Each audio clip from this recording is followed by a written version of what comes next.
Bíblia em João, Evangelho de João, capítulo 3, e nós vamos ver dos versículos 1 a 10.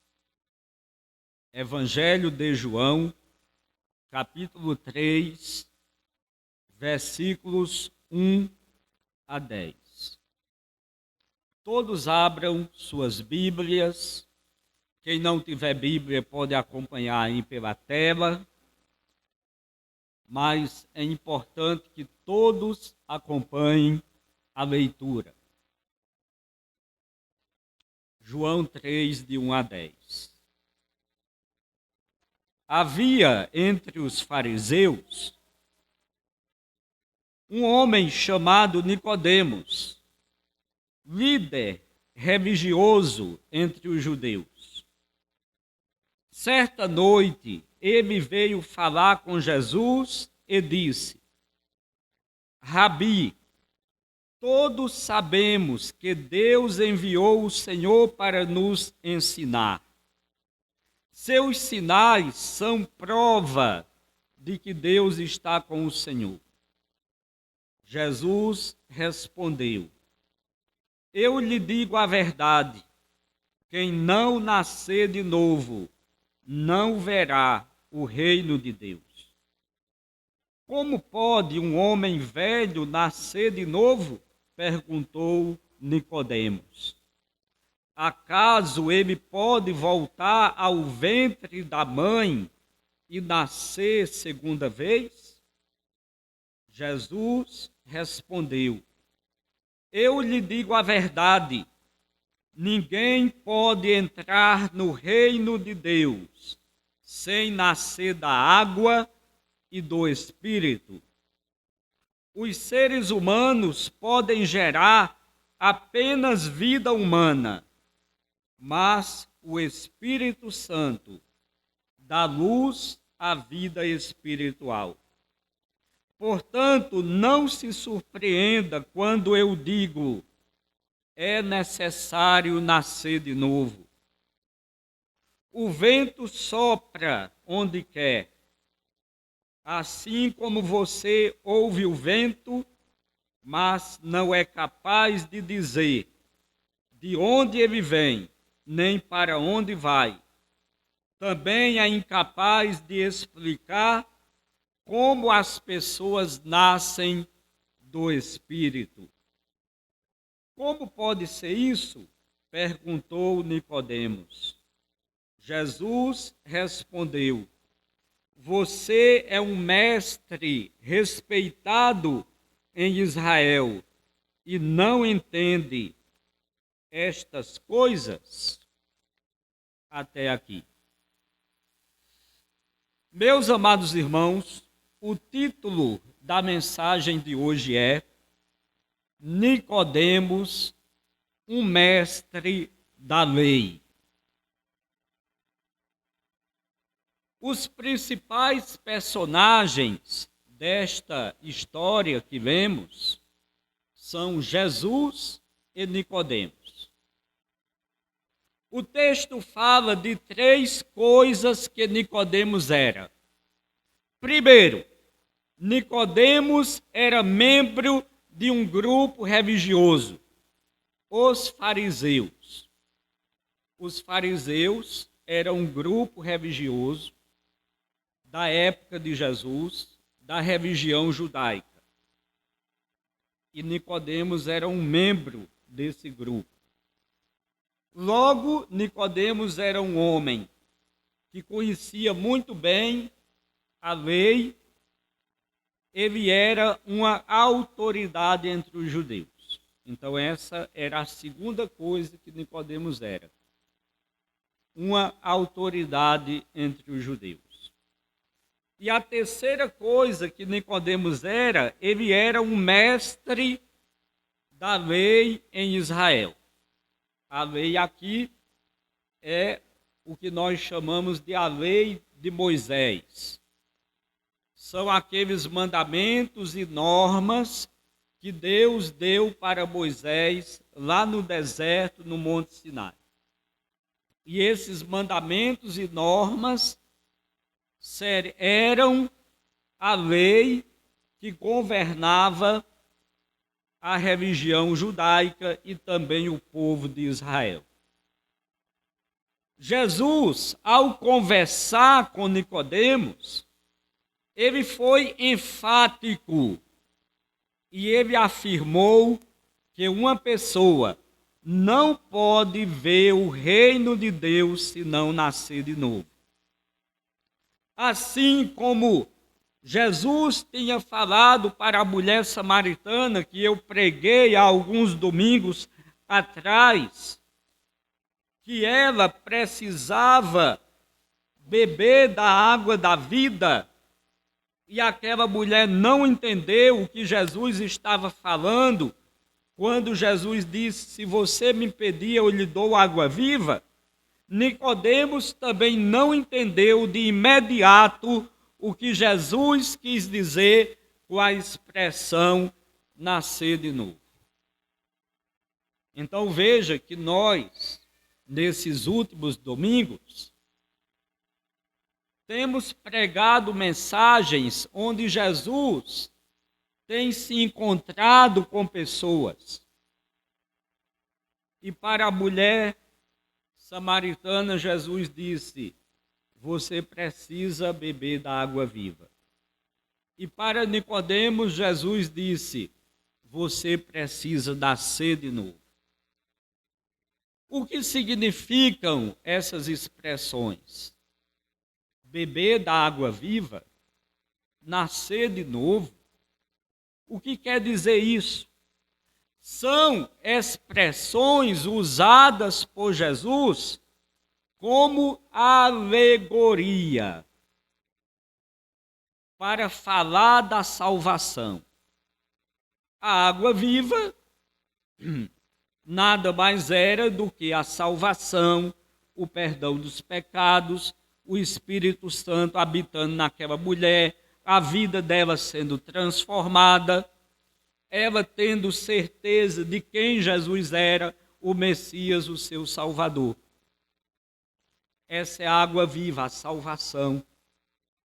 Nascer de novo da mesma maneira, uma expressão que se refere à salvação, uma expressão que se refere ao arrependimento dos pecados, a viver uma nova vida guiada por Jesus, pela palavra de Deus, a viver uma vida controlada, direcionada pelo Espírito Santo, a ser uma nova criatura no sentido espiritual, de deixar para trás a vida velha, os seus pecados, a velha natureza e experimentar uma transformação.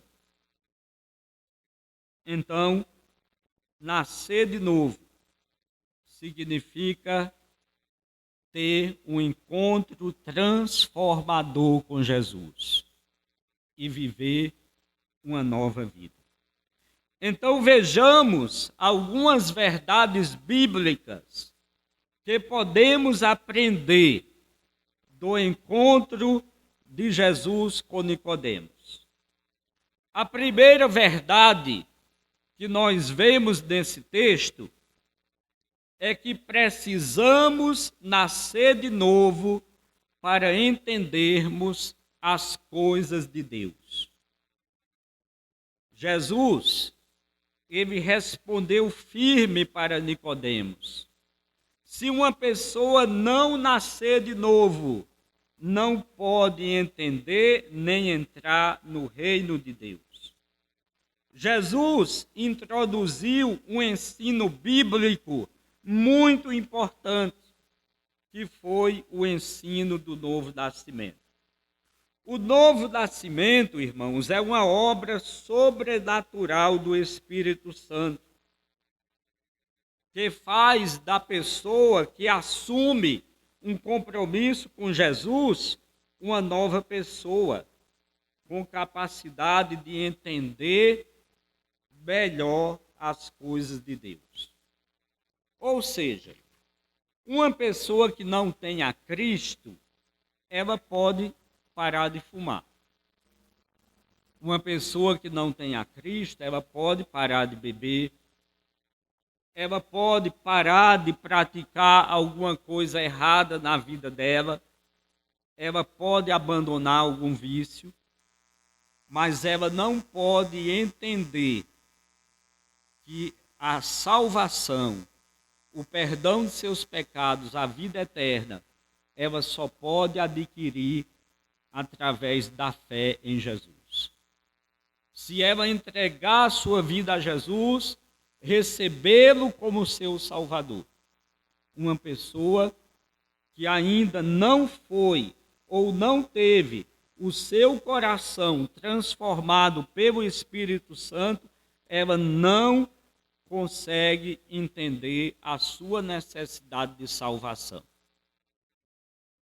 Ou, se ela sentir necessidade de salvação, ela vai buscar essa salvação pelas obras, por fazer alguma coisa, por fazer por merecer, porque ela não entende a obra de Deus, ela não entende a mensagem de Deus, ela não entende as coisas de Deus, que a salvação é de graça ou pela graça através da fé.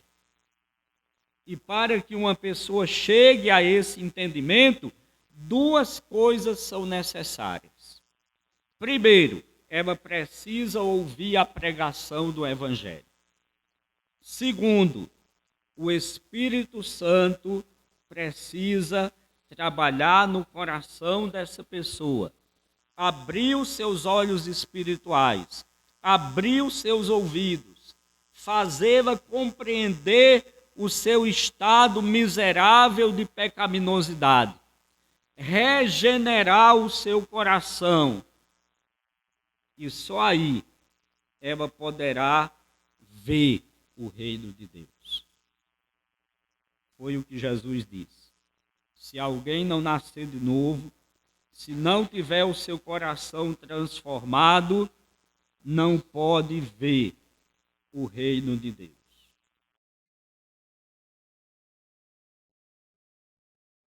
A Bíblia diz, ou fala sobre o processo do novo nascimento.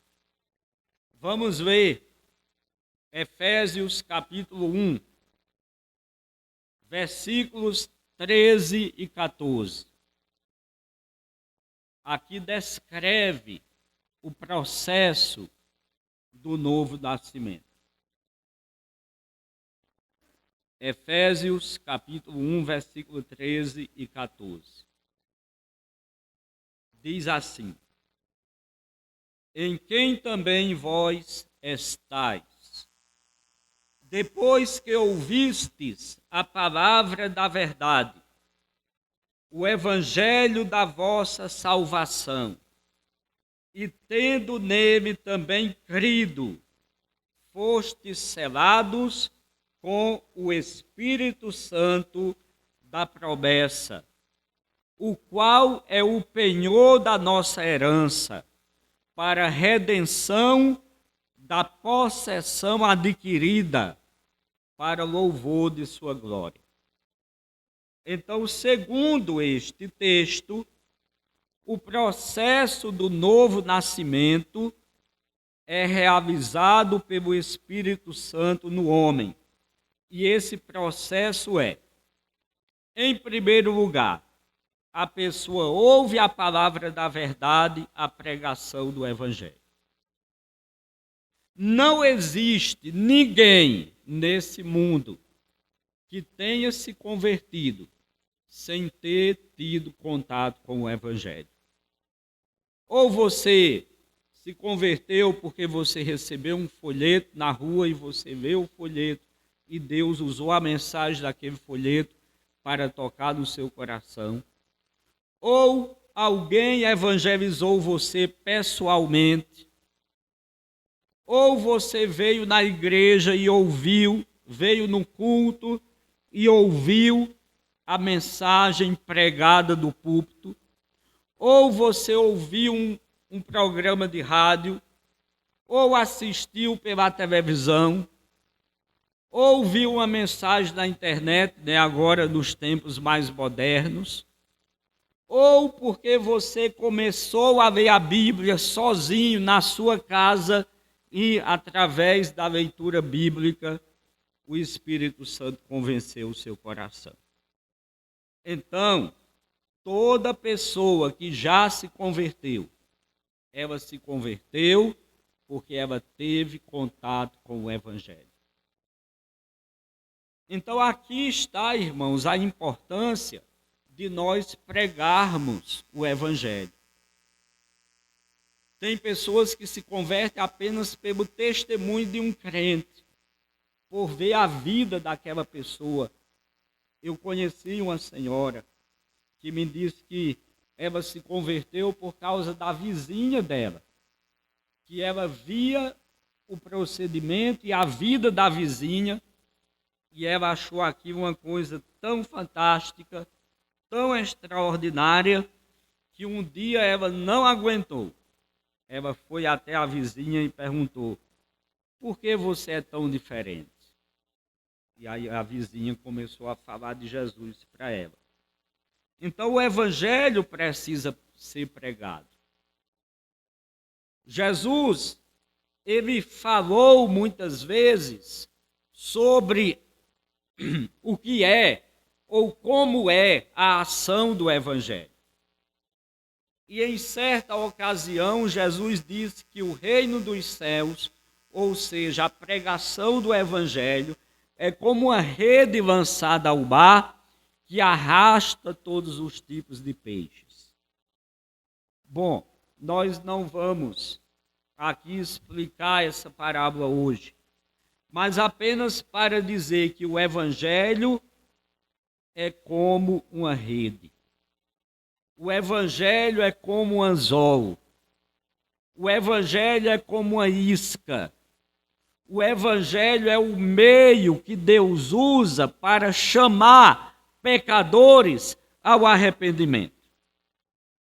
Então, a primeira coisa que é necessário ou necessária para que uma pessoa nasça de novo é que ela ouça o Evangelho.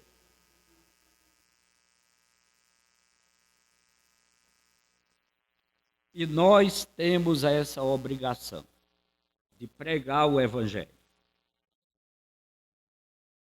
A segunda coisa no processo do novo nascimento é que pela ação do Espírito a pessoa é levada a crer na pregação do Evangelho. Então, toda pessoa que ouviu o Evangelho e creu, ela creu pela ação do Espírito Santo no seu coração. Porque essa obra não é uma obra humana, mas é uma obra de Deus. Porque esse trabalhar no coração, esse convencimento do pecado, da justiça e do juízo, não é feito por mim, nem por você, não é feito pelo pregador, pelo mensageiro, pelo semeador, mas essa obra é realizada pelo Espírito Santo.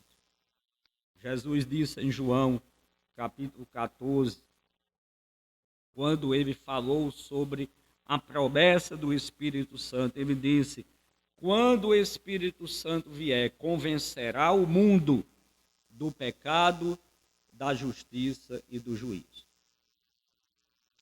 A terceira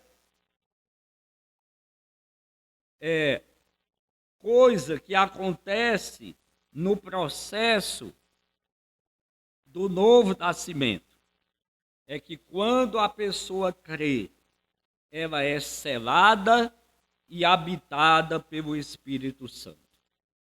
Então é nesse momento que acontece, permita-me o uso da palavra, é nesse momento que acontece o parto, o novo nascimento. É quando a pessoa ouve, é quando a pessoa crê e quando o Espírito Santo sela essa pessoa. Ele vem habitar nessa pessoa. Esse é o novo nascimento. Então, essas 3 etapas no processo do novo nascimento. Então, esse novo homem, esse crente, é um homem novo. Um homem espiritual. É um homem perdoado. É um homem justificado. É um homem que agora foi adotado por Deus como seu filho. É um homem salvo. Nicodemos não entendeu isso. Mesmo sendo um mestre da lei. E por que Nicodemos não entendeu?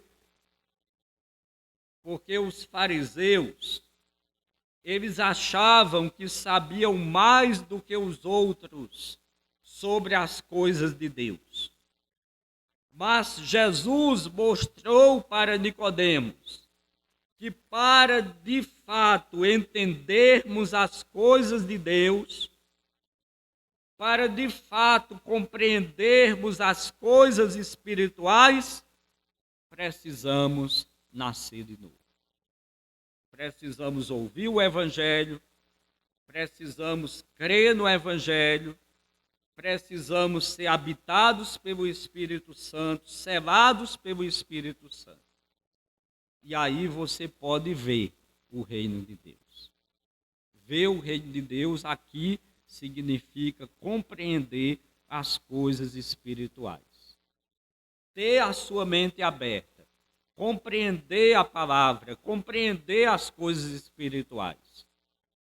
Eu estava conversando com um adolescente aqui ontem, antes de começar o culto, e eu estava falando para ele, para esse adolescente. Ele disse: pastor, eu estou lendo a Bíblia e estou orando toda noite. Eu disse: que bom.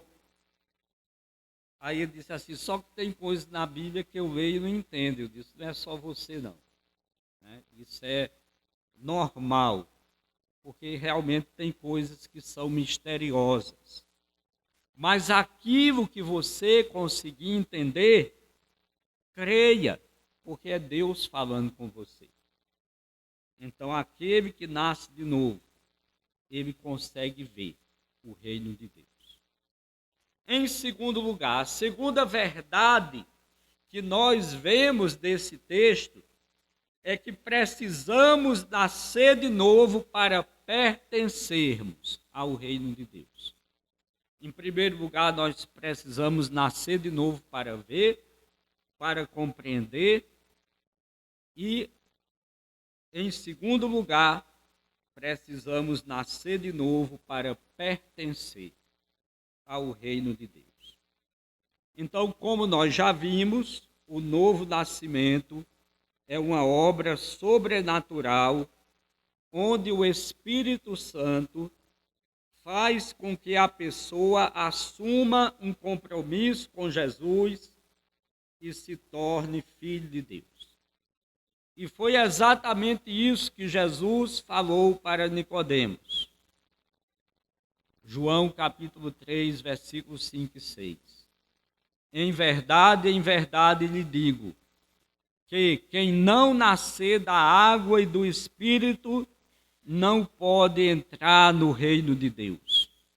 O que é nascido da carne é carne, e o que é nascido do Espírito é Espírito. Então o texto, ele nos diz que a pessoa que recebe a Jesus, crendo verdadeiramente nele, ganha o direito de se tornar filho de Deus. E esse direito de se tornar filho de Deus, ele não acontece no nascimento natural. O que é o nascimento natural? É quando uma criança nasce da barriga da sua mãe. No dia que você nasceu da barriga de sua mãe, há 20, 30, 40, 50 ou 60 anos atrás ou mais, esse foi o seu nascimento natural. Você não nasceu salvo, você nasceu perdido. Você não nasceu em comunhão com Deus, você nasceu separado de Deus, morto espiritualmente. Você não nasceu caminhando para o céu, você nasceu indo para o inferno. O nascimento natural é um nascimento de morte, porque você já nasce morto e vai morrer uma segunda vez, quando for lançado do lago de fogo. A não ser que no caminho você experimente o novo nascimento. A não ser que você se torne um filho de Deus. Então, esse ditado popular que diz que todo mundo é filho de Deus é mentira. Tem uma propaganda no YouTube, quando eu acesso lá para assistir às pregações que eu gosto de ver, né, do pastor Hernandes Dias Lopes, do pastor Arival Dias Casimiro e outros que eu gosto de ouvir. Antes de começar a pregação, às vezes aparece uma propaganda da Igreja dos Mórmons. E aí, uma moça e um rapaz começam falando assim: todo mundo, em qualquer parte dessa terra, é um filho de Deus, inclusive você. É uma mentira isso aí. É mentira. Porque filho de Deus é apenas aquele que aceita Jesus como Salvador. Filho de Deus é apenas aquele que nasce de novo. O evangelista João falou isso no capítulo 1, no versículo 11 a 13. Ele disse que Jesus veio para os seus, e os seus não o receberam. Mas todos quantos o receberam, deu-lhes o poder de serem feitos filhos de Deus, a saber, aos que creem no seu nome, os quais não nasceram do sangue, nem da vontade da carne, nem da vontade do homem, mas de Deus. Então, você se tornar filho de Deus só acontece no nascimento espiritual.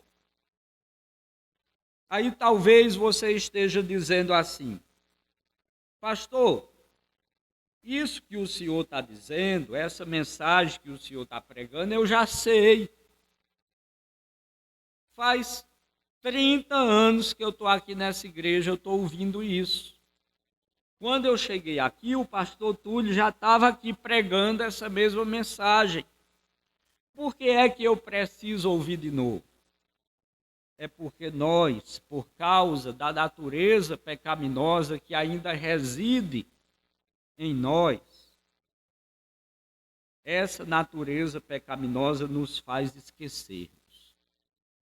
Esquecermos de quem éramos, pecadores perdidos.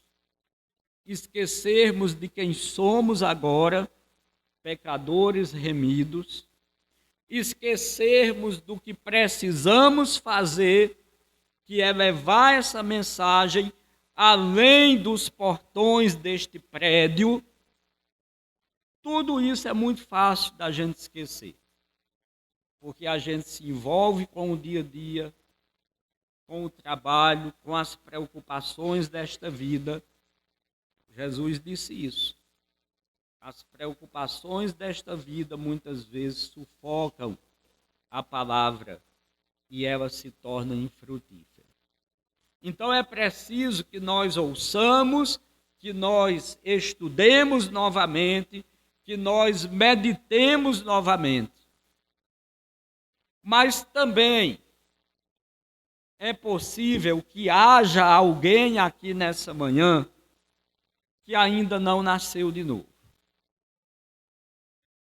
É possível que haja alguém aqui nessa manhã que ainda não seja salvo. como eu tenho dito, estar na igreja não é garantia que você está salvo. Ter o nome no hall de membros da igreja não é garantia que você está salvo. Vir no culto dominicalmente não garante a sua salvação. Porque a salvação não depende de nada disso. Não depende de você ter o nome no hall de membros, não depende de você vir à igreja todo domingo. Se você não creu em Jesus Cristo como seu único Senhor e Salvador, você não está salvo. E você precisa compreender isso. Não é o tempo de igreja que você tem. Você precisa reconhecer os seus pecados, crer que Jesus Cristo é o Filho de Deus, que ele morreu na cruz e ressuscitou ao terceiro dia. Você precisa entregar-se a ele, aceitando-o como seu único Senhor e Salvador. E você precisa experimentar mudança de vida. Você precisa experimentar nova vida. Você precisa experimentar transformação. Porque se por um lado as obras não salvam, mas por outro lado o salvo precisa produzir obras, frutos de arrependimento. Isso não quer dizer que depois de salvos nós não pequemos. Pecamos ainda, porque somos criaturas imperfeitas, porque ainda reside em nós a velha natureza e porque nós vivemos neste mundo na presença do pecado. E por isso nós somos tentados pelo mundo, pela carne e por Satanás. Mas, embora estejamos sujeitos a pecar, não é normal de um salvo viver no pecado. Então, para pertencermos ao reino de Deus, precisamos nascer de novo. Precisamos entregar nossa vida a Cristo. Precisamos experimentar transformação de vida. Precisamos observar se estamos produzindo frutos dignos de arrependimento. A terceira verdade que vemos nesse texto é que precisamos ser humildes para nascermos de novo. Nós já vimos que Nicodemos era uma autoridade, membro da mais alta corte de Israel, era mestre da lei de Moisés, era adepto de um grupo que se orgulhava de entender sobre as coisas de Deus. No entanto, ele foi humilde e procurou a Jesus. Alguns comentaristas dizem que Nicodemos procurou Jesus à noite porque ele pode ter tido medo ou vergonha de que os seus colegas fariseus vissem ele conversando com Jesus. Mas, de qualquer forma, ele foi a Jesus. Porque os fariseus odiavam Jesus. Mas Nicodemos foi até Jesus. Então, nesse sentido, ele teve humildade. A humildade abre caminho para o conhecimento. Deus se revela ao humilde. É isso que Deus diz em Isaías capítulo 57, versículo 15. Vamos ver? Isaías capítulo 57, versículo 15.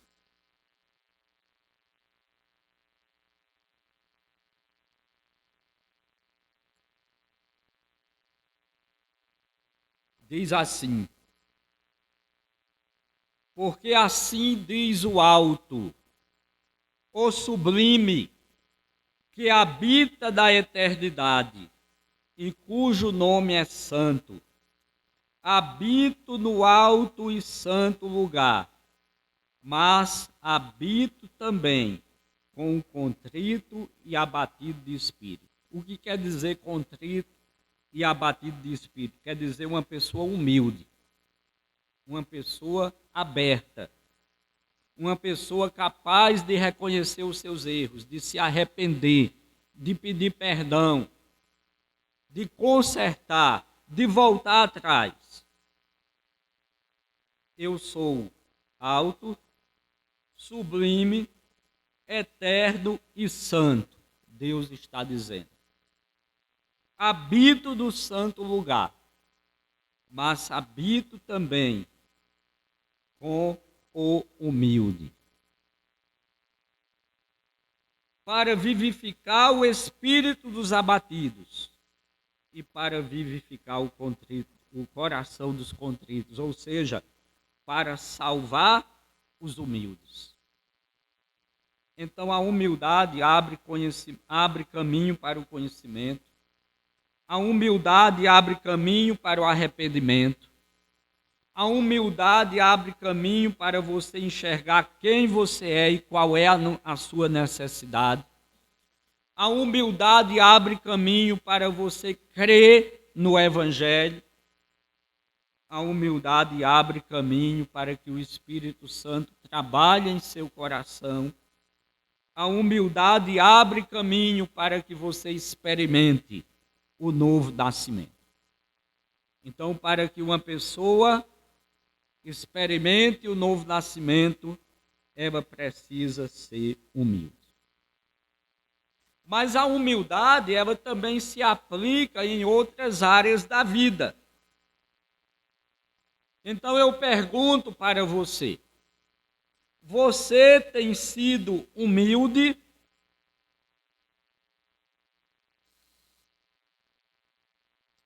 Você tem procurado aprender de Jesus? O que tem lhe impedido de aprender mais com Jesus? Você tem sido humilde para reconhecer os seus erros?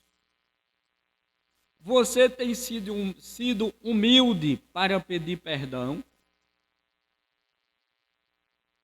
Você tem sido humilde para reconhecer que você precisa da graça de Deus?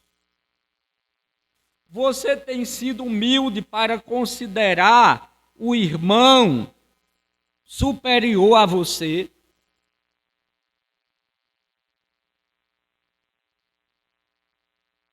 A Bíblia ensina que o Espírito Santo nos dá a convicção de que já nascemos de novo e de que somos verdadeiramente filhos de Deus. Mas para isso é necessário humildade para crer.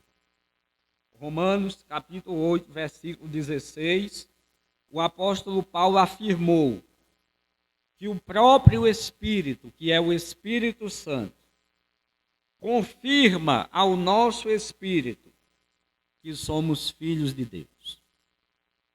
Mas se você não for humilde para crer, será que de fato você já é um filho de Deus?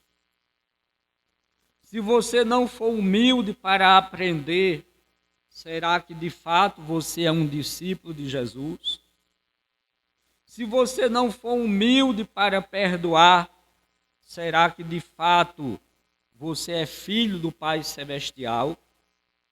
Se você não for humilde para pedir perdão, será que de fato Jesus é o Senhor de sua vida?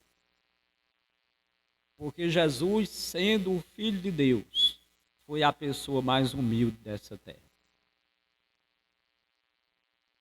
No Evangelho de João, capítulo 13, fala da noite que Jesus estava reunido com os seus discípulos na última ceia.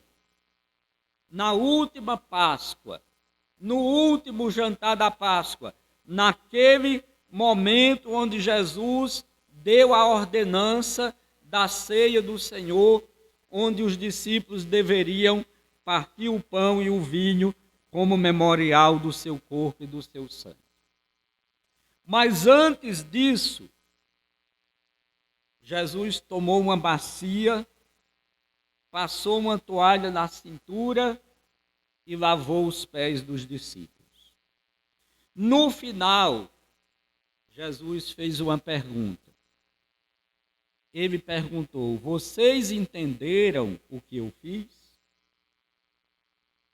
Vocês me chamam de mestre, de Senhor, e está certo, eu sou o mestre, eu sou o Senhor, eu sou Deus, né? Esse eu sou dá para a gente falar aí uns 15 minutos. Mas sendo eu, disse Jesus, o mestre e o Senhor, lavei os pés de vocês, assim vocês devem fazer uns aos outros. Falando sobre a humildade. Então Jesus foi a pessoa mais humilde dessa terra. E ele não apenas é o nosso Salvador, que não é pouca coisa, que é a coisa principal. Ele não somente é o nosso Senhor, mas ele é o nosso exemplo. Ele é o nosso exemplo. Ele diz: pois então, se eu, sendo o mestre e o Senhor, lavei os pés de vocês, assim vocês devem fazer uns aos outros. Vede que eu vos dei o exemplo. E lá em Filipenses, capítulo 2, a partir do versículo 5, diz que nós devemos ter em nós mesmos o mesmo sentimento que houve em Cristo Jesus. Que sendo Deus, não se orgulhou por ser Deus, mas assumiu a forma de servo e, achado em figura humana, se humilhou até a morte, e morte de cruz. Então eu quero concluir dizendo: se você ainda não tem certeza que nasceu de novo, assuma um compromisso de fé e obediência a Jesus. Tome uma decisão, publicamente, de entregar a sua vida a Cristo. Se você ainda não tomou essa decisão de fazer esse compromisso de fé e obediência a Jesus, você pode fazer isso agora mesmo. E eu falo isso para vocês que estão aqui e também para aqueles que estão nos assistindo pelo canal da nossa igreja no YouTube. Você pode se render aos pés do Senhor. Você pode dizer: Senhor Jesus, eu reconheço que sou um pecador, mas eu creio que o Senhor morreu para pagar pelos meus pecados e pode me perdoar. Perdoe-me, dê-me o direito de ser teu filho. Eu assumo nesse momento um compromisso de servi-lo. Agora, se você diz assim: pastor, eu já tenho plena consciência, plena certeza da minha salvação, o Espírito Santo fala ao meu coração que eu sou um filho de Deus, o que é que essa mensagem diz para mim? Essa mensagem diz para você, em primeiro lugar, que você deve permanecer firme e animado no Senhor, olhando para Jesus. Essa mensagem diz para você, em segundo lugar, que você deve ser sal e luz, que você deve ser uma testemunha de Jesus, onde quer que você for. Essa mensagem diz para você que você deve ser humilde para reconhecer os seus erros, consertá-los diante de Deus e também diante dos homens. Porque tem coisa que a gente tem que pedir perdão a Deus, mas tem coisa que a gente tem que pedir perdão a Deus e também consertar com aqueles que nós ofendemos. Em quarto lugar, essa mensagem diz para você que é salvo, que você precisa ser humilde para imitar Jesus, para considerar o outro superior a você, para lavar os pés, para servir, para assumir a forma de servo. Então, eu pergunto, o que você viu nesta mensagem que mais mexeu com você? Vá pensando nisso. Porque geralmente o pregador passa 40 minutos falando. E é quase impossível que você saia daqui lembrando de cada palavra que foi dita. Mas alguma coisa que em algum momento foi dito ficou no seu coração. Atingiu o seu coração, a sua mente, como uma flecha que atinge o alvo. E quando isso acontecer, saiba que é o Espírito Santo incomodando você, falando com você. Então, o que você ouviu nesta mensagem que mais mexeu com você? Quais as atitudes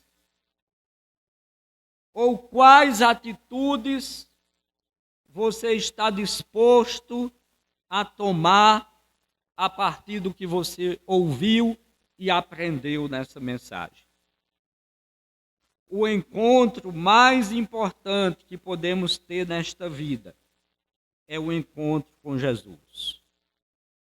O caminho mais importante que podemos seguir nesta vida é o caminho de Deus. Então, o novo nascimento é necessário para quem quer ver o reino de Deus. O novo nascimento é necessário para quem quer fazer parte do reino de Deus. Mas para isso é necessário humildade. Que Deus abençoe os irmãos.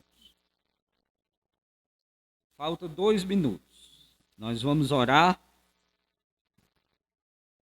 Mas antes de orar, eu quero reforçar os avisos e fazer um apelo.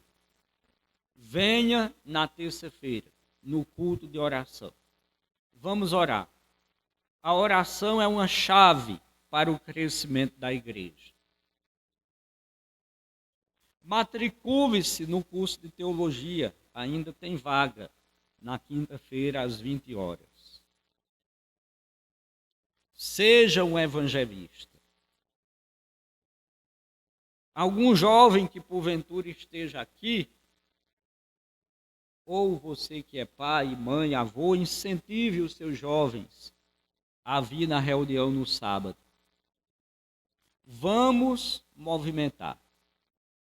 A vida cristã não se resume a você vir no culto no domingo, sentar no banco, cantar, orar, ouvir a mensagem e ir para casa.